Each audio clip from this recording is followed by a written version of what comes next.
최근에 제가 고고학을 얘기할 때요. 자, 우선 고고학을 써보겠습니다. 자, 고고학 한자로 쓰면 어떻게 되나요? 뜻이 어떤 뜻이죠? 고고학. 영어에는 물론 아키올로지라고 하는데 우리말에는 이제 고고학입니다. 오래된 것을 연구하는 학문이라고 그러죠.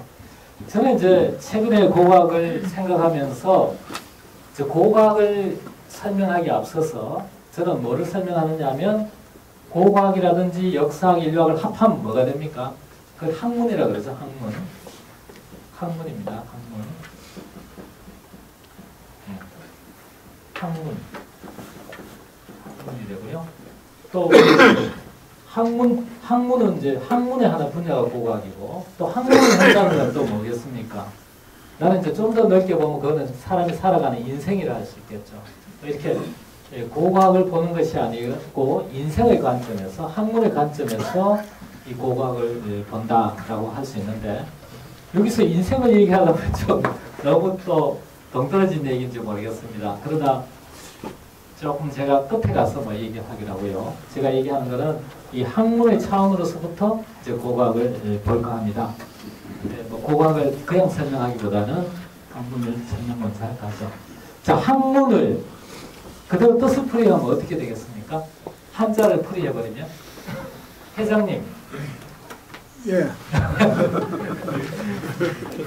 학문을 하면 어떻게 뜻이 되죠? 이게 한자를 한글로 풀이해버리면?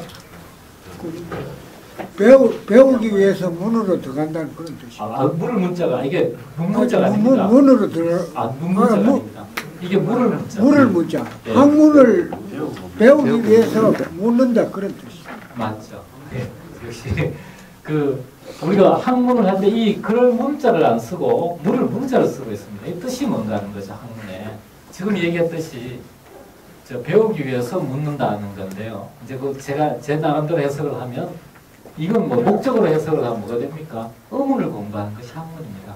직역을 하면 배우면서 묻는 것이 뭐 그 말인데 그걸 직역을 하면 이거 목적으로 해서 명사로 해석하면 의문을 공부하는 것이 학문이다 하는 겁니다. 자, 그러면 우리가 학생들이요 중고등학교에서 공부하는 공부는 무슨 공부예요? 학문이라 할 수 있습니까? 어떤 사람이 신문에 기고를 썼더라고요. 그게 저도 잊어버리지 않는데 중고등학교 공부는 학문이 아니고 학답이라는 겁니다. 답을 공부하죠. 사지선다형 어느 게 답이냐? 이건 학문이 아닙니다. 그래서 제가 학생들이 들어오면 첫 시간에 하는 게 이 얘기입니다. 여러분이 대학에 들어오면 지금까지 고등학교까지 공부는 학답에 지나지 않는다. 답을 추구했는데 대학부터는 답을 추구하면 안 된다. 답이 없는 거예요. 인문학에 답이 있습니까? 답은 없습니다. 답이 존재하지 않습니다. 심지어는 어떤 그 철학자 얘기를 인용하면 우리가 진리도 존재하지 않는다고. 우리가 보통 진리는 존재하는 걸로 생각하잖아요. 진리, 인식론에서는 진리도 존재하지 않습니다. 진리도 바뀐다는 거죠. 가장 대표적인 진리가 뭐였습니까? 중세 때 생각한 건 뭡니까? 태양이 지구가 돈다 그랬잖아요.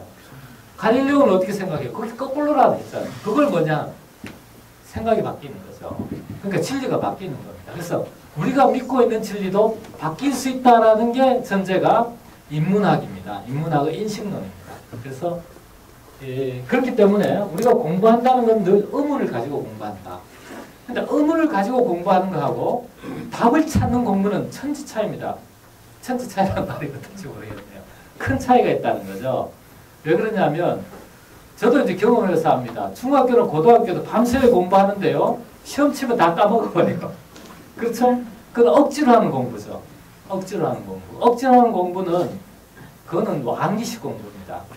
근데 이제 호기심을 가지고 하는 공부는 이건 암기식 공부가 아닙니다. 자기가 궁금해서 하면 잊어버리지 않아요. 암기를, 기억력을 꼭 요구하는 건 아닙니다. 궁금해서 보는 거는 잊어버리지 않죠. 오래 갑니다. 궁금하다는 거하고 그냥 억지로 하는 건 차이가 거기에 있는 거죠. 억지로 하는 거는 내 세포의 기억력만 가지고 하지만 우리가 암기식이 아니고 호기심으로 하는 거는 그 기억력뿐 아니고 느낌과 감정이 다 포함이 되다 보니까 기억이 오래 가는 겁니다. 자, 그래서 우리가 학문이라는 것은 기본적으로 그 답을 찾는 것이 아니고 의문을 가지다. 호기심부터 출발해야 된다. 이런 것이죠.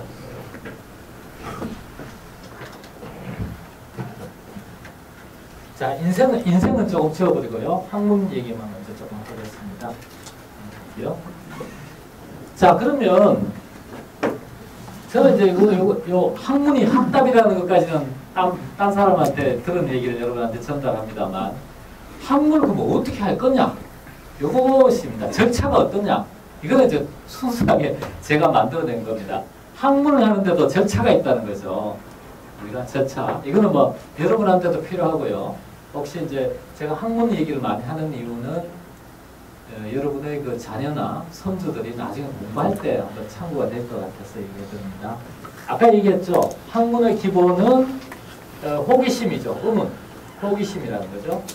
이 의문이 있어야 학문이 이루어집니다. 학문을 하는데 여러분도 책을 읽을 때 관심이 있어야 책을 보는 거지. 관심 없는 책을 봐서 재미가 없죠. 관심이 있어야 된다는 거죠. 두 번째 그 단계는 뭐냐?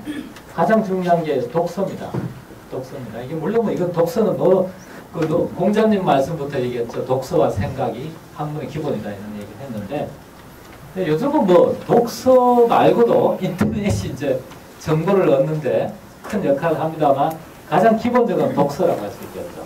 또 세 번째는 뭡니까? 세 번째는 사생각이겠죠. 사생. 책만 막 뒷다 읽어서 되는 게 아니죠. 자기 나름대로 자기 인식책에서 그걸 읽어서 소화를 해야 되는 것이죠. 그 세 번째 단계고요. 네 번째 단계는 토론이라고 생각됩니다. 네 번째 토론 또는 발표 뭐 이런 것들이죠. 이걸 남한테 자기 생각을 표현하는 거죠. 이게 이제 학문. 그리고 학술대회 같은 것이 이제 학문의 세계에서 중요합니다. 자, 마지막 다섯 번째 단계는 뭐겠어요? 글을 쓰는 겁니다. 글쓰기입니다. 저는 이걸 우리가 연구자들한테는 이게 중요하다고 봅니다.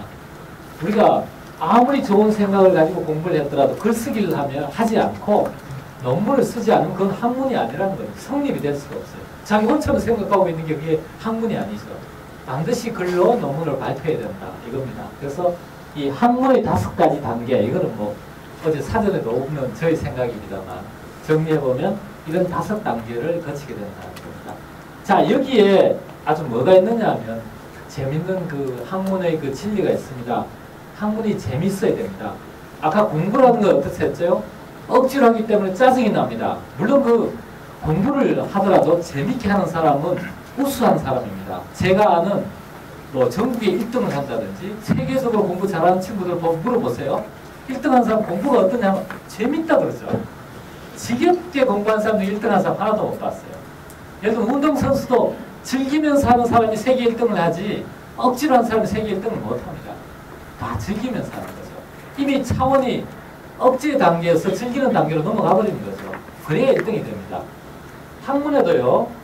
왜 이걸 얘기하느냐 하면 이 학문을 하는 데는 공부하는 거와 다르죠. 아무리 해도 이게 지루해서는 안 됩니다. 재밌어야 되는 거죠. 이게 억지가 아니라 이 호기심에서부터 출발되기 때문에 글쓰기까지 한 단계 한 단계가 다 재미가 있는 거죠. 우리가 관심 있다 보니까 글 쓰는 것도 재밌죠. 생각하는 것도 재밌죠. 토론하는 것도 재밌죠. 글쓰기도 재밌는 겁니다. 제가 글 하나 논문을 쓸 때 그 즐거움이 나한테 컸습니다. 또 그걸 묶어서 책을 하나 내면 또 즐거움이 옵니다. 그래서 여기에 빠지다 보면 다른 즐거움이 하나도 없어져 버리죠. 그래서 이제 저는 이제 요즘 그 취미가 뭐냐면 뭐 공부하는 빼고 취미가 뭐냐면 무취미라고 해요. 취미가 하나도 없어요. 친구도 없어요, 나중에는. 그래서 요즘 이제 정년하고는 걱정입니다. 친구도 없고 취미도 없어서 지금부터 이제 좀 친구도 만들고 운동도 하고 해야 되는데 그게 없어서 걱정입니다. 여기 빠져 있다 보니까요. 제 하는 그 영상학 요구 연구가 재미가 있거든요. 그러다 보니 그렇게 됐는데 어쨌든 물론 또 너무 지나치게 빠지는 것도 안 좋습니다만 요 자체 한 단계 한 단계의 즐거움이 있기 때문에 학문에는 충분히 어떤 학문, 제가 얘기하는 공학문은 아니죠. 뭐 어떤 학문, 역사학이든 뭐든 그 학문은 나름대로 가치가 있고 학문에는 기천이 없다고 생각합니다. 뭐 직업에 기천이 없다 이런 말도 있습니다만 저는 이 학문에는 기천이 없다. 어떤 학문이든 나름대로 의미를 다 가지고 있고 존재할 가치가 있다. 이렇게 말씀드릴 수 있습니다. 자, 그러면 막 학문 그 정도로 하고요. 자, 고각으로 들어가겠습니다. 자, 여러분 교재에도 나와 있습니다만 이 고각이 무엇이냐라는 내용이 나와 있습니다. 우선 간단하게 설명하죠. 한 시간에 3시간은 이걸 해야 되는데 아까 정리를 내렸죠. 고각이라는 것은 역사학과 판이합니다. 어떤 물질적인 자료, 고각이라는 것은 유물, 물질적 자료. 이 물질적 자료를 연구하는 거죠. 19세기에 고각이 처음 형성됐어요. 이 고각이 뭐 역사가 깊은 건 아닙니다. 고고학적인 관심은 유럽에서 중세를 지나서 그 다음에 이제 근세로 넘어오면서 지리상의 대발견이 이루어지면서 무엇이 나타났냐면 골동학이 나타났죠. 골동학. 골동학들은 누가 합니까? 유럽의 귀족들이나 왕족들이 골동품을 수집했습니다. 근데 이 골동학에서 출발된 학문이 두 가지가 있어요. 같이 오다가 분리됐는데요. 하나는 고고학이고 또 하나는 뭐겠습니까? 골동학에서 출발된 학문이 두 가지가 있습니다. 하나는 미술사입니다. 미술사. 원래 미술사하고 고고학은 뿌리가 같아요. 골동학에서 나왔습니다. 근데 이제 이게 가다가 분리가 됐죠. 고고학은 어떤 거에 목적을 뒀냐면 그 유물이 어디에서 출토됐느냐, 그 발굴의 개념이 들어가면서 유물을 어디에서 찾아내고 하는 거기에 관심 갖는 게 골동학에서부터 고고학으로 가고요. 미술사라고 하는 것은 그 유물 자체의 가치, 예를 들면 금관이라든지 또 이집트 무덤에서 나온 뭐 미라든지 미라는 안 되겠습니다만 그런 도자기라든지 이런 거의 가치, 역사적인 가치를 추구하는 게 미술사입니다. 그래서 이게 처음에는 우리가 갔습니다만 갈라졌다 하죠. 그래서 이 고고학이 완전히 독자적으로 자리 잡은 것은 19세기 중엽이 고고학이 완성된 단계라고 볼 수 있습니다. 그래서 이 고고학이 완성되었던 19세기에는 고고학이 어떤 학문이냐고 연구자한테 물으면 물질적인 자료를 연구하는 학문이다. 이렇게 대답을 했습니다. 그때 19세기에 나온 책을 보면 근데 20세기에 들어와서는 지금 21세기로 왔습니다만 20세기에는 단순히 물질적인 자료를 연구하는 게 아니고 물질적인 자료를 연구해서 그 결과 과거의 역사와 문화를 역사와 문화. 과거의 역사 문화를 물질적인 자료에서 찾아내는 게 고고학이다. 이렇게 변화됐습니다. 아시겠어요? 그러니까 단순히 뭐 유물을 연구하는 게 고고학이 아닙니다. 그거는 이제 유물 연구에 지나지 않는 거고 그 유물을 통해서 예를 들면 조문국에서 조문국에 소속되는 고분을 발굴해서 그 유물을 통해서 조문국의 어떤 문화적인 성격을 파악하는 게 고고학이라는 것이죠. 그게 이제 고고학이라는 그런 얘기를 할 수 있겠습니다. 자, 그런 얘기들 여기서는 고고학사 얘기를 안 썼습니다만 뭐 그런 배경을 가지고 있고요. 또 이 고고학이라는 것은 어떻게 보면 우리가 이제 통상 인문학에 속해 있습니다만 인문학 중에서는 가장 자연과학과 가깝다라고 볼 수 있습니다.